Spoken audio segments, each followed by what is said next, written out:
Welcome, everyone. This is Recovery Dharma. My name is Julia. I'm one of the facilitators in the Spokane Sangha, and I'm so happy to practice with you today. I'd like to begin our practice with a sentiment of metta.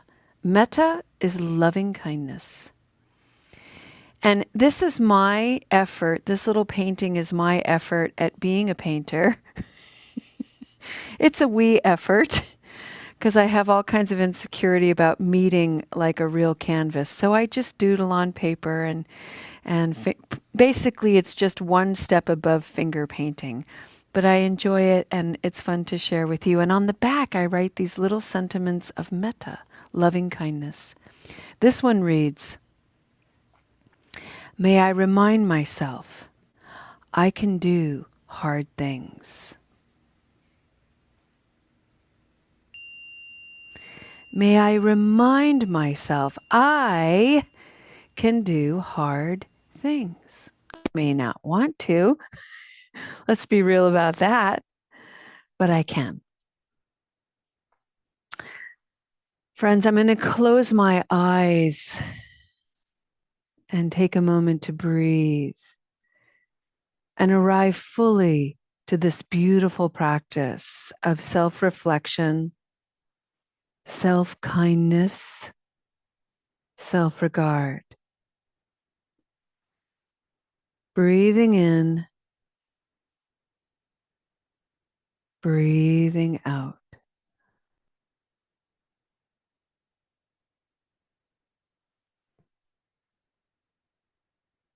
For the month of June in the Spokane Sangha, we are exploring the second element on the Noble Eightfold Path.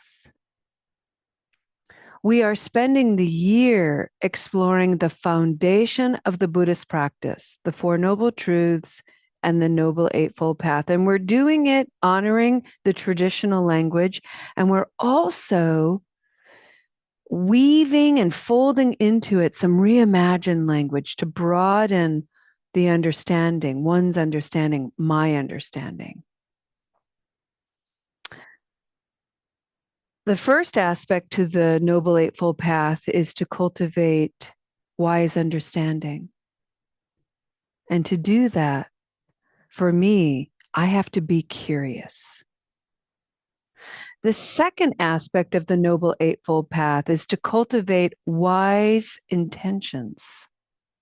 To do that, I need to be spacious.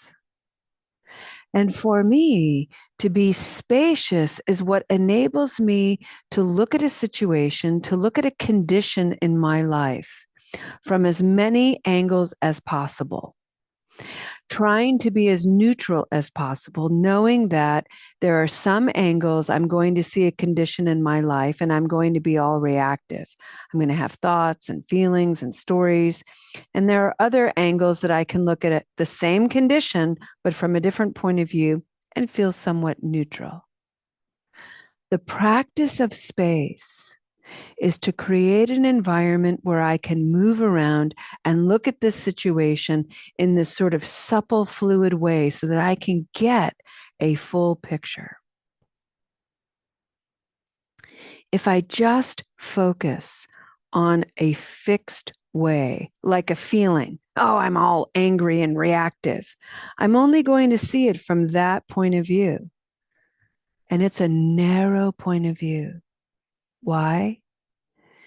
Because conditions in my life, I don't know about yours, but in mine, are highly complex, really personal, and they require time and space to explore.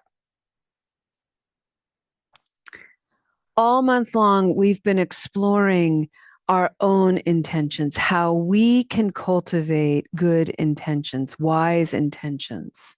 And even creating space to understand ourselves and our motivations is a wonderful intention.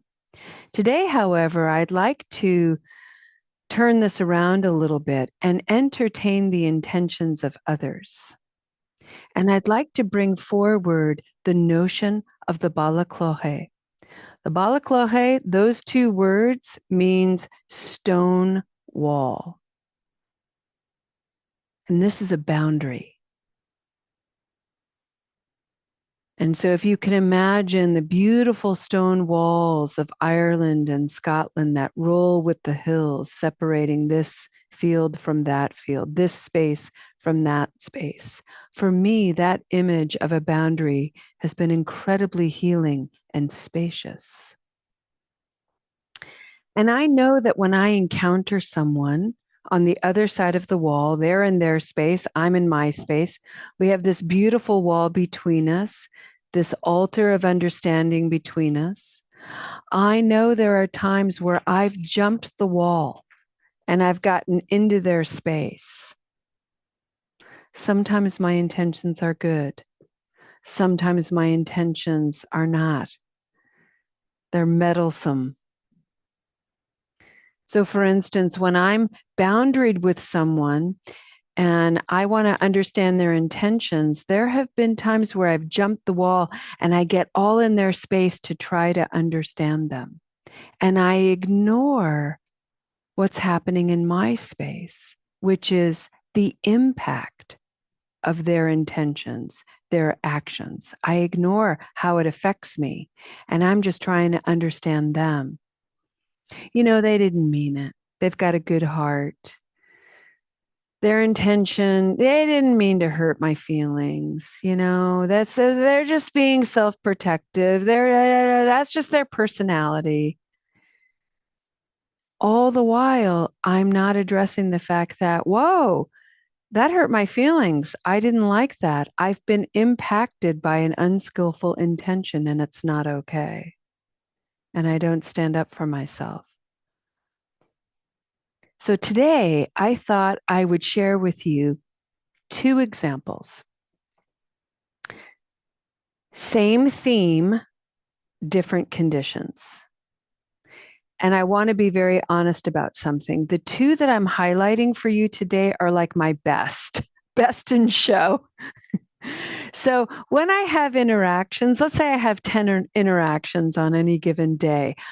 To be perfectly honest with you, 8 out of those 10 intentions remind me that I have work to do. Maybe 2 out of those 10 interactions are going to be amazing. And I'm highlighting 2 of those today. And the theme of these intentions coming at me from other people is around the concept and the experience of teasing.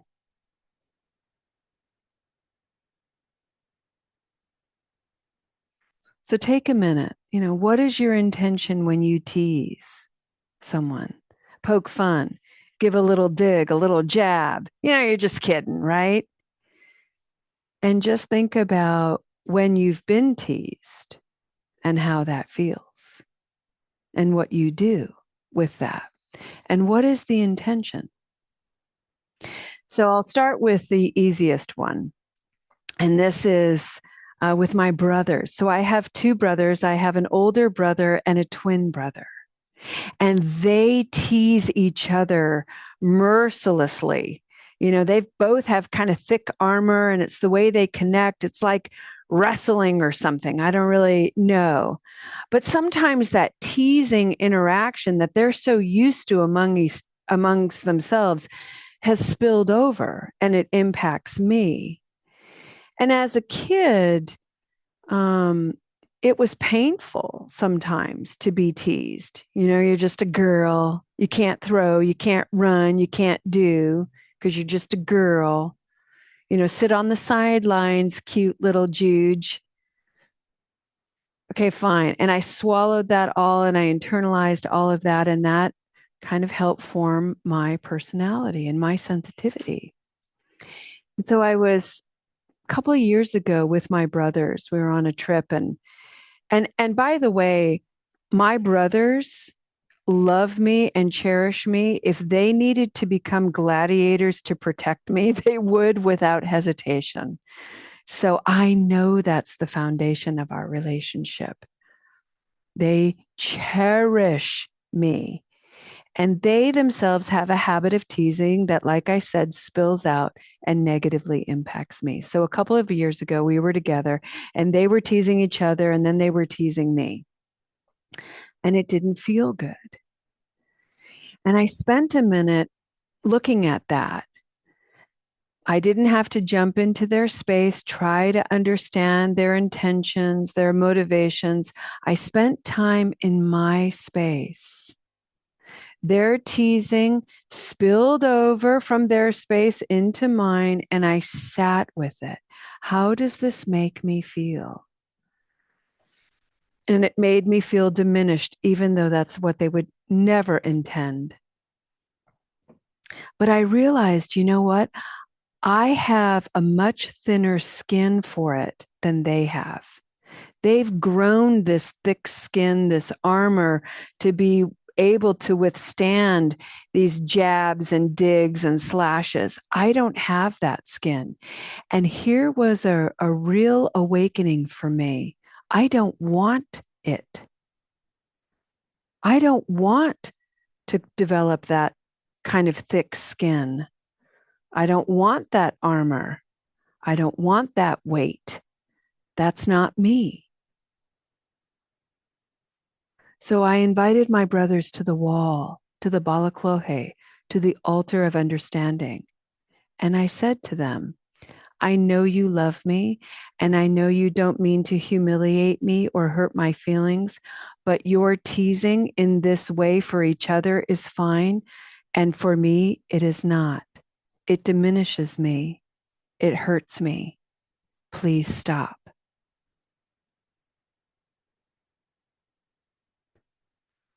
Oh my gosh. My older brother got teary and was just like, oh, I am so sorry. I can't.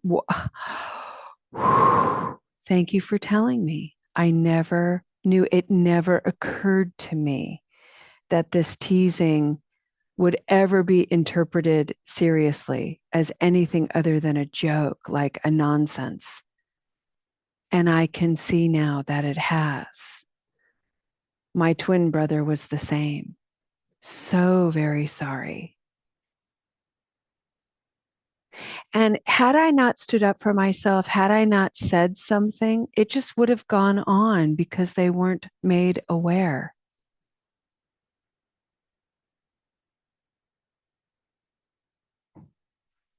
And this is the healthy expression of a boundary where I'm boundaried with someone and we are in a mutual relationship. We want to understand each other. We want to respect one another and we honor each other's feelings.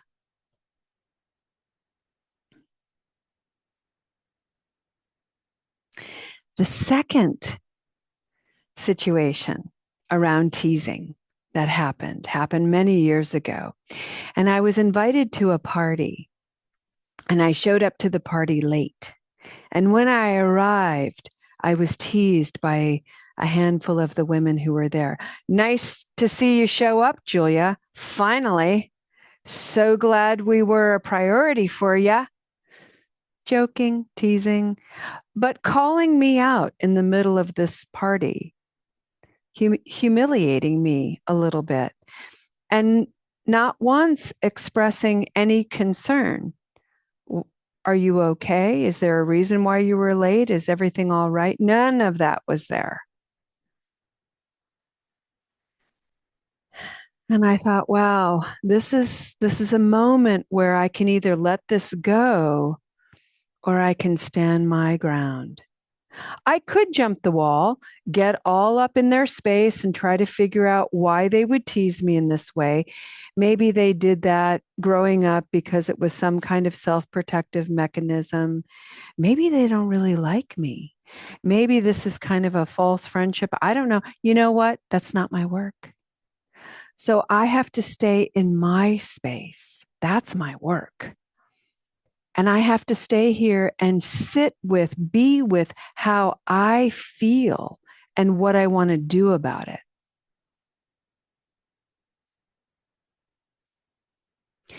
And I'm not always very quick. I'm not a comedian. Comedians are amazing because they're so quick. I'm not quick. I'm pretty slow in my processing. Every once in a while, I can be quick. Most of the time, no. This time, quick. I was so proud of myself. And I channeled in that moment my inner Gandalf from the Lord of the Rings.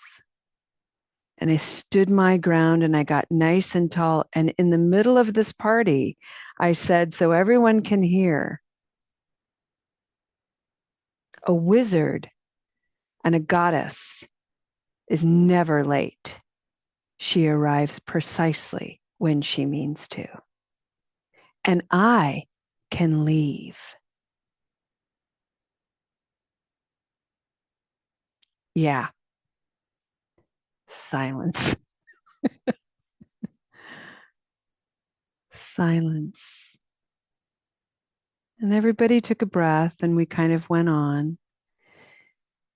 And I realized in that moment, I don't understand the intentions of those who teased me and humiliated me and took a jab at me. But what I'm realizing here is this connection, is this relationship mutual? Are we friends? And would this friendship mean that I just have to tolerate that kind of behavior because, that's just them. They just do that. That's just who they are. And if you can't handle who I am, I tease and I dig and I jab and I humiliate once in a while. That's who I am. And if you can't deal with it, we can't be friends. Well, you know what? Okay, we can't be friends because I don't want to have that kind of mutual thing going on. I want to be able to change and be fluid. I want to recognize that if my actions are negatively impacting someone else, I have the agency to do a hard thing and change. Those are the people I want in my life. Those are the relationships that I'm closely boundaried with. And it's fascinating as I reflect because over the years, those friendships did fizzle out. They did change. And may they be happy and peaceful. And may they all live with ease. And may that need to tease and to jab just shift a little to something else, a kindness maybe, a little less harshness.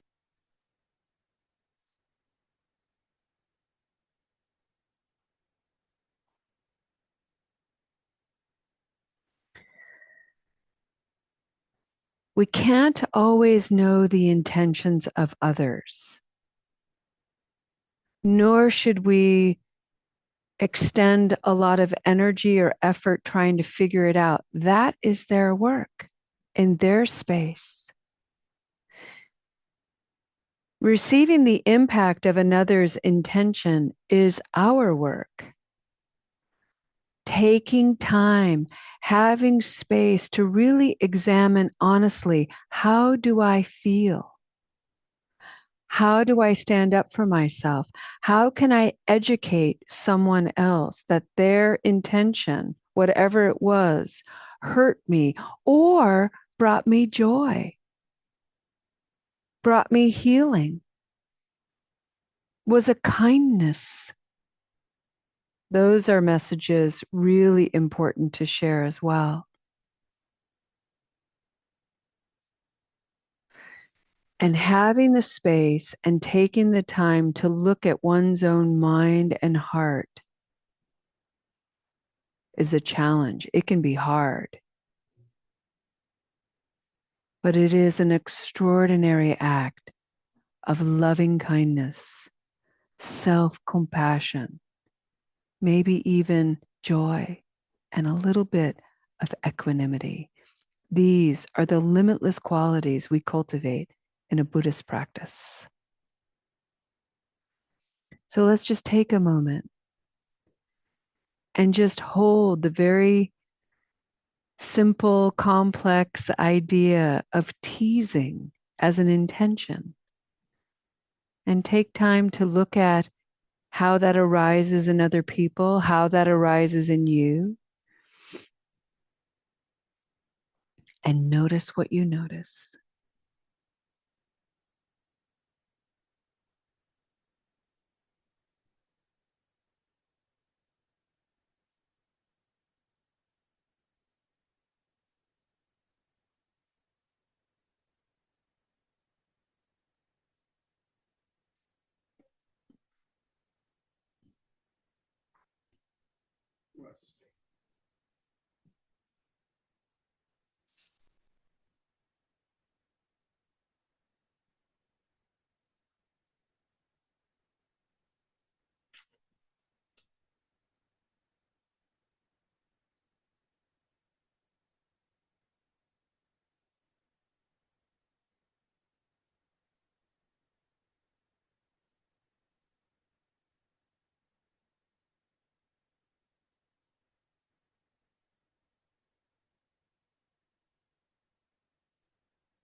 Breathing in space to explore intentions.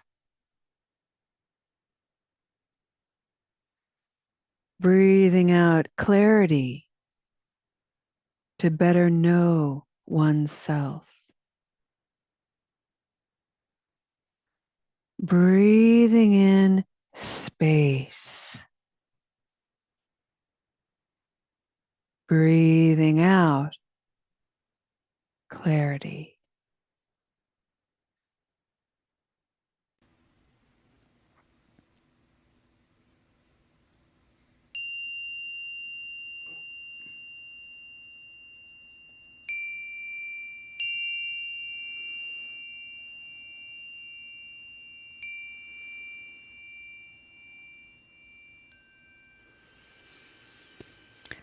Okie dokie, friends. And for now, let's go ahead and end our practice with a dedication of merit.